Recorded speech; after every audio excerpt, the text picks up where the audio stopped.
लेकिन दोस्तों, जब जीवन में सब कुछ अच्छा होने वाला होता है तो भगवान हमें कुछ संकेत देते हैं। दोस्तों, क्या आपका किया हुआ हर प्रयास व्यर्थ होने लगा है?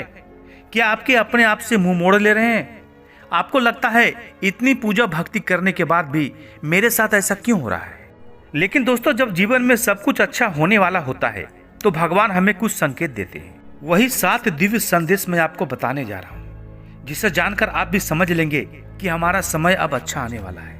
क्योंकि जब मनुष्य के जीवन में हर तरफ अंधेरा छा जाता है, जब अपने भी मुंह मोड़ लेते हैं, तब ईश्वर चुप नहीं रहता है। ईश्वर कुछ संकेतों के माध्यम से हमें एहसास दिलाते हैं कि अब तुम्हारा भाग्य खुलने वाला है। इसलिए दोस्तों, वीडियो को पूरा जरूर देखिएगा और हो सके तो हमारे चैनल को भी सब्सक्राइब जरूर कर दीजिएगा। पहला संकेत है ब्रह्म मुहूर्त में नींद खुलना। अगर हाल ही में आपकी आंखें सुबह 3 से 5 बजे के बीच खुलने लगी है तो आप समझ लीजिएगा ईश्वर खुद आपको जगा रहे हैं। यह वह दिव्य समय है जब देवताओं की ऊर्जा धरती पर प्रवाहित होती है। यह कोई संयोग नहीं है, यह एक संकेत है कि भगवान तुम्हें कह रहे हैं, उठो मेरे बच्चे, अब तुम्हारे जीवन का एक नया अध्याय आरंभ होने वाला है। दूसरा संकेत है बिना कारण प्रसन्नता का अनुभव। जब अचानक बिना किसी वजह से हृदय हल्का होने लगे, मन नाच उठे और भीतर से एक अजीब सी शांति महसूस हो, तो आप समझ लीजिएगा कि आपकी आत्मा और ईश्वर से संवाद हो रहा है। यह ईश्वर का स्पर्श है जो आपको भीतर से प्रसन्न कर देता है। तीसरा संकेत है गौ माता और पक्षियों का घर आना।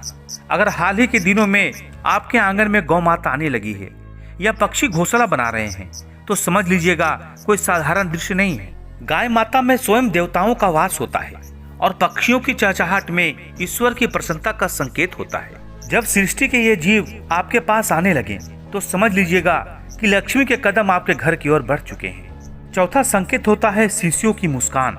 जब कोई छोटा बच्चा आपको देखकर अचानक मुस्कुरा दे, ये आपकी ओर हाथ बढ़ाए, तो ये ईश्वर का सीधा आशीर्वाद होता है।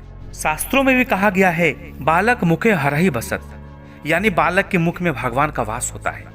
यह संकेत बताता है कि आपके पुराने पाप छीन होने लगे हैं और अब आनंद का समय निकट आने लगा है। पांचवा संकेत है स्वप्न में पवित्र ध्वनियां सुनाई देना।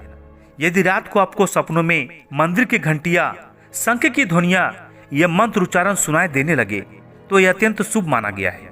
इसका अर्थ होता है कि आपकी चेतना अब ईश्वरीय तरंगों से जुड़ चुकी है और आपके जीवन में दिव्य परिवर्तन होने वाला है। छठा संकेत है कर्ज और संघर्षों से मुक्ति का अनुभव।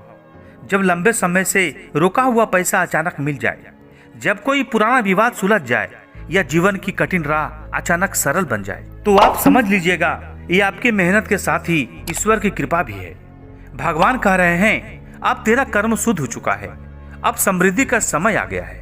और सातवां संकेत होता है शरीर के दाएं और बाएं अंगों का फड़कना। यह संकेत बहुत सूक्ष्म होता है, लेकिन पुरुषों में यदि दायां अंग फड़के, जैसे दायां हाथ, आंख या पैर, तो यह शुभ माना जाता है। स्त्रियों में यदि बायां अंग फड़के तो यह भी ईश्वर का आशीर्वाद का प्रतीक है। जब शरीर में ऊर्जा का संचार बढ़ता है तो चेतना ईश्वर के संदेश को ऐसे सूक्ष्म कंपन के द्वारा प्रकट करती है। और जब ये सातों संकेत आपके जीवन में एक साथ दिखने लगे तो डरिए मत, उलझिए मत, बल्कि शांत होकर ईश्वर का ध्यान करना शुरू कर दीजिए। क्योंकि ये वही क्षण है जब भगवान आपके जीवन का नया अध्याय लिखने आते हैं, आपके किस्मत का ताला खोलने वाले होते हैं। यह वह समय होता है जब भाग्य करवट बदलता है, जब बंद दरवाजे खुलते हैं। जो लोग आपको देखकर तुच्छ समझते थे, आज आपकी सफलता के उदाहरण देते हैं। इसलिए दोस्तों, अगर आजकल आपकी नींद ब्रह्म मुहूर्त में खुलने लगे, मन बिना कारण प्रसन्न होने लगे, आपके घर में गौ माता और पक्षी आने लगे, बच्चे आपको देखकर मुस्कुराने लगे, सपनों में शंख और मंदिरों के घंटियों की आवाजें सुनाई देने लगी, संघर्ष कम होने लगे, तो समझ जाइएगा ईश्वर आपके दरवाजे पर खड़े हैं। आपके जीवन में वह पल आने वाला है जिसके लिए आपने वर्षों की साधना की थी। इसलिए तैयार हो जाइए, क्योंकि जब भगवान संकेत देते हैं तो उसके बाद चमत्कार निश्चित होता है।